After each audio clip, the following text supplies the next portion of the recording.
If you clicked on this video, the answer to the question in the title is probably no. It's probably not psychologically safe at your workplace. And we're going to dive into how you can get one step closer. And my question to you as you listen to this episode is, what codes of conduct are you holding yourself accountable to in efforts to live that life that you so deeply want to live? Let's talk about that in this episode. Hey everybody, it's Bianca. Welcome back, Evolvers. This is Emilia. So, quick disclosure for everyone that is listening and joining us today. Bianca has done us a great service at helping us understand that we have done an episode very similar to this one, but different, that if you have not already listened to, definitely go listen to. Bianca, I do recall that you had noted down the episode. Do you mind bringing that up before we get started? 426, you don't need to be the boss to change the culture. So this episode is kind of a part 2 off of that. So this is a spin-off of that episode. If you want to go listen to that one first, go listen to that and then come back to this. And the reason for the spinoff is because, thank you for that, first of all. The reason for the spinoff and the reason for the build on top of that episode is because I was sharing with Bianca that psychological safety has started to become this type of buzzword that so many people, individuals, people within the Evolve community, we use all the time as well. And it's becoming this word that is now brought into our vocabulary, where large majority of us, more than ever before, has a relatively basic understanding of what is psychological safety. And that's starting to crop up in a lot of, DEI initiatives that have gone up and down. It has come up in a lot of the languaging of businesses and organizations. And I love that. I'm celebrating that. That is so freaking huge. And to Bianca's point, in the beginning of this episode, more often than not, the answer to this question in this episode is likely a big fat no. And why is that? What can you do about that? And to the intention of today's episode, we have so many emerging, budding, and evolving leaders at Evolve who are taking the step in the right direction, where they're not necessarily the boss of these organizations, of these places that they work at. However, they are leaders that are leading by example in a very important way, in a very important manner.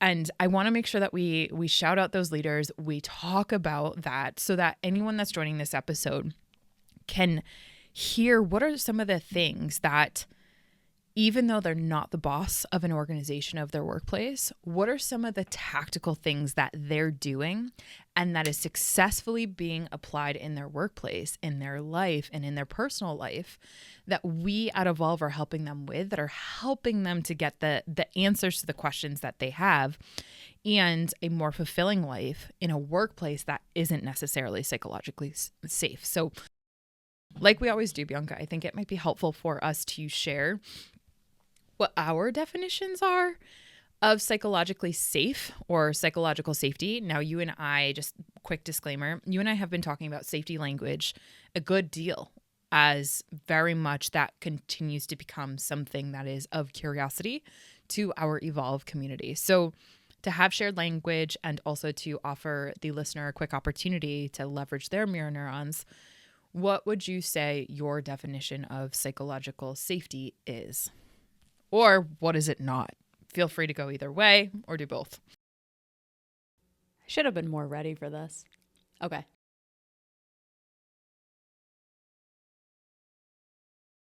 I think psychological safety is an acknowledgement and awareness that you can share your thoughts, your experiences, your feelings, and your beliefs without repercussion. Nice. To put it as simply as possible. I mean, it's way more nuanced than that, but just as simple as possible. So like if I had an idea here at Evolve and I wanted to go bring it to Emilia, I would be met with actual listening, validation, questions, acknowledgement, and not attack or criticism, which then Beautiful. fosters more ideas and more creativity. Yee! See, okay, for anyone listening, Bianca crushes on the spot. Bianca, you crushed that. She crushed it. So right then and there, like the fact that you can be put on the spot and that's a really exciting opportunity, maybe not initially, but afterwards, like we have a culture at Evolve where like that's celebrated, because when is life ever going to be perfectly put in boxes and spreadsheets all the time? Like life is liquid. Life is fluid. We move and we pivot, and you just absolutely nailed psychological safety. Seriously, you did. And Thank you. What I really want to highlight, because the definition that I have is very similar, very complementary, and in a nutshell, it's a fail forward culture. Now, psychological safety is, I had written down in my remarkable just as it was coming through me so that I could focus on you and not get distracted by that thought. So I'm just going to read what I wrote. The ability to fail forward without ridicule and shame. So you had said something very similar, and repercussions are like on the negative side, right? Like I think that, and this is why Silicon Valley, for example, like tech companies crush, and they grow at such a rapid rate. Now, I'm not saying that they have the best psychologically safe cultures, but for example, like Google and Meta, there is such a fail forward and break things culture that is celebrated. And so psychological safety, based on what I'm hearing between you and I's definition, is not necessarily the absence of fear, but rather the presence of courage and bravery to speak your mind, to be the version of you that you want to show up with at work, in your workspace, and to have that be able to build something or creatively seed and plant the seed of the next idea or create something better than what currently exists. And I think that that's really exciting, because when we think about that, really what we're talking about is a growth mindset. That doesn't mean a psychologically safe workspace doesn't have moments that are really challenging, that are really stressful, that are sometimes an absolute drab of an existence. It doesn't mean that a psychologically safe workplace, people don't get into conflict, that teams might pitch an idea and they might get shut down. It's about how things evolve in the workplace and the ability to bring ideas and to fail forward and to make mistakes and to break things and to mess up. And here's the key component. And to have a culture that is in leadership that is supporting you as you get back up, that is supporting you and also holding you accountable, which is a really key component as you get back up. So I love that. What is one thing, I'm going to have us both ideate on this real quick before I kind of share some of the stories that I wanted to share for this episode. What is one thing that you have seen in your experience, whether it be your personal work experience or hearing those work experiences of clients, that has been a blazing red flag that is not something that someone who's working there can really do anything about in a psychologically unsafe workplace? So they're in work, they recognize it's not actually a psychologically safe workplace. What's the one thing that you've seen that is like, yeah, no, you can do everything on yourself and you can do everything here, but like that's going to stay a red flag? Leadership who has zero humility or effective communication. I had a client actually tell me the other day she's having a miserable time at her job. And she's making efforts to communicate with leadership, but every time she brings something, they go right on the defense. They flip it and they tell her everything she's doing wrong. And it basically just gets thrown back in her face about how she's not a good enough team member and that they have no responsibility for what's happening. Woof. So what I find that's really interesting is that workplaces very much model other environments and other group dynamics.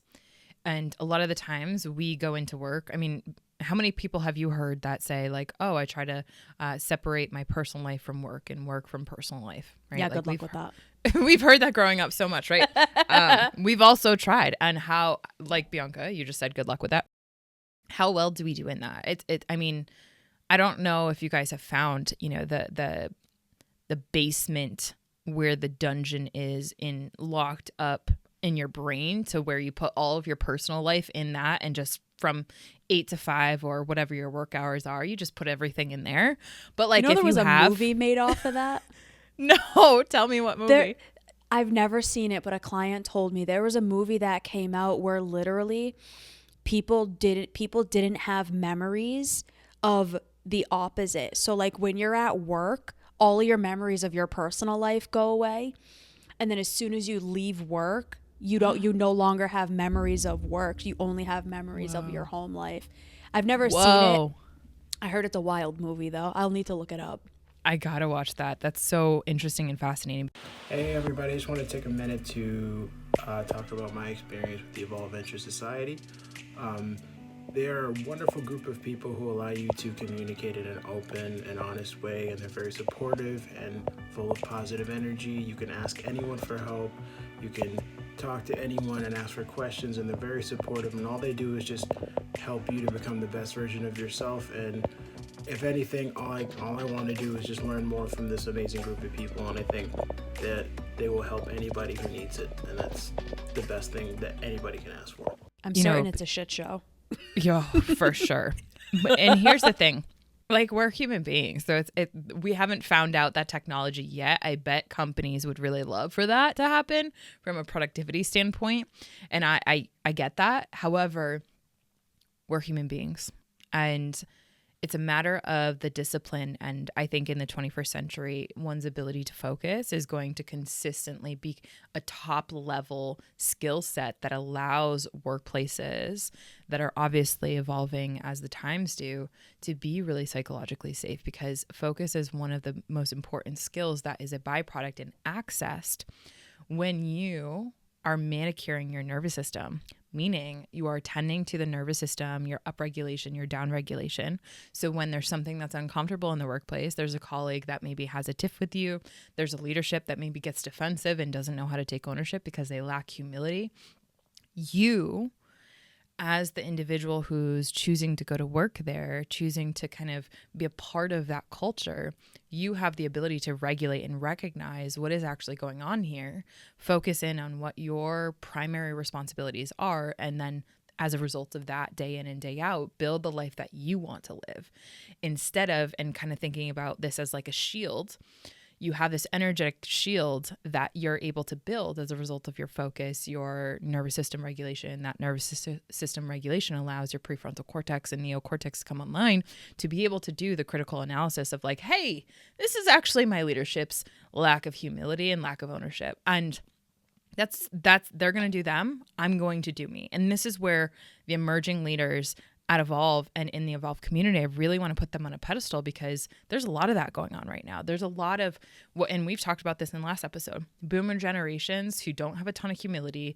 Respect your elders is how they grew up. There's a lot of put your baggage at the door, no acknowledgement of how that's not actually biologically possible. And there's a lot of just running through the need of productivity at the expense of, mental health, well-being, our nervous systems, at the expense of even the earth and stewardship to the lands. So the emerging leaders right now, which is our age group, Bianca, are really starting to take a different approach. And I want to celebrate those. And so to that end, one of the things that I found to be very successful, like I said at the very beginning of this episode, are those individuals who are recognizing that the truth is where they're working might not be psychologically safe. However, it's those individual leaders that recognize that to have a psychologically safe space, it also includes how I show up in the space.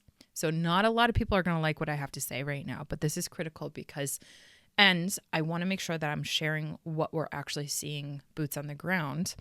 as emerging leaders start to come, because what that trends into is essentially whoever's listening right now, they get to apply what we're sharing here that's happening in the real world, in their world, and be able to benefit from developing those skill sets on their own accord.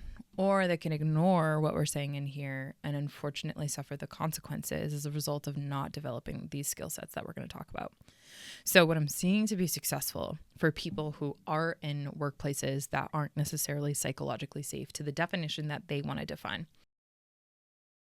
it is those individuals who choose to have the value system that's based on them, what we call internal locus of control, where we focus on what we can control, versus an external locus of control. Someone in that position would be, well, it's the leader's fault. They never take ownership, blah, blah, blah, blah, blah, right? Like they're focused on the other people, not themselves.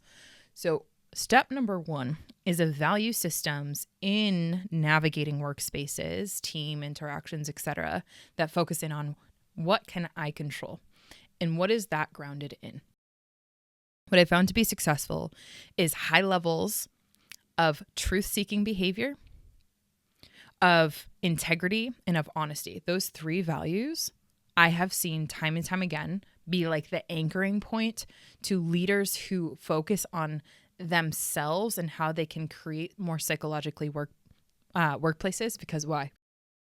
To that end, that helps keep them humble, that helps keep them courageous, that helps give them leverage and vulnerability whereby necessary to be able to create bridges where there might not be as a result of that lack of psychological safety. So in these last couple of minutes, what can our audience, what can our listeners start to do to take on more of a leadership role within themselves at their organization, even if the organization is not psychologically safe? How can they show up for themselves and for the people around them using those 3 things that you just highlighted? Can you give a couple of tidbits on what we can do? 100%. There's one client that I have in mind that just shared with me their workplace is actually so psychologically unsafe to where it actually is threatening of their safety. And even in this, they're able to demonstrate, as a result of that internal locus of control and focus in on their values, they're able to apply these things that I want to share that I know anyone can apply if they work on it and they give themselves the time. So 3 things. Number 1 is radical ownership. This is growth comes from me first mindset. This is, if you've heard of the Mel Robbins, let them theory.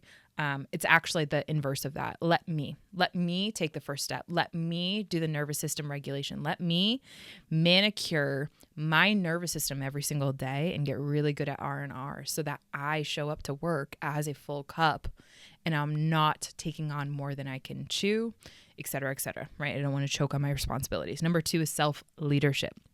When you can take radical ownership, focus on the internal locus of control, and you're able to take that level of self-leadership in your own life, what does that actually look like? That looks like validation. So Bianca, you and I created an episode that was, in my opinion, one of the most phenomenal episodes we've ever done that helped to showcase for anyone that wants to increase this skill set what you can do to lead yourself.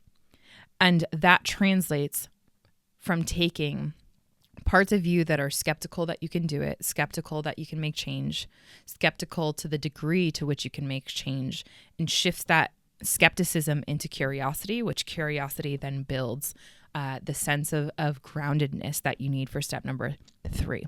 And then step number 3 is, as you do 1 and 2, you build stepping stones to what's called self-actualization and therefore others' actualization. So the practical step on this is coming into the workplace with a stewardship mindset of others. So when you notice other people are not leading themselves in these 3 components because they're behaviorally activated, they don't know how to, navigate a psychologically unsafe workplace, you can extend yourself to them and create a micro psychologically safe space between you and that person. And do those 3, you'll crush it. Because of how well grounded and internally safe you feel. This isn't martyrdom.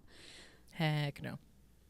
Thank you. This is not martyrdom. This is, I have done so much work on myself, and I have gotten myself to such a stable place that I can then be there for the people around me.